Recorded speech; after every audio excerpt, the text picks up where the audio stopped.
ఇప్పుడు జగన్ అనే వ్యక్తి ముఖ్యమంత్రి అయిన తర్వాత ఎప్పుడు లేని విధంగా మైనారిటీల పైన దాడులు పెరిగినాయి. మనందరం చూసాం. ఏకంగా వీడియో తీసి అబ్దుల్ సలాం అనే వ్యక్తి ఆయన కుటుంబ సభ్యులు మొత్తం ఎలా ఆత్మహత్య చేసుకున్నారు. పలమనేరు నియోజకవర్గంలో మిస్బానా చెల్లి బాగా చదువుతుందని వైకాపా నాయకులు ఆమెకి టీసీ ఇప్పించి పంపించారు.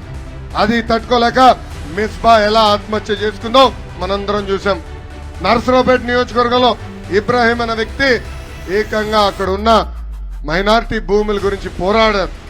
మైనారిటీ సోదరులుగా అండగా నిలబడ్డారు.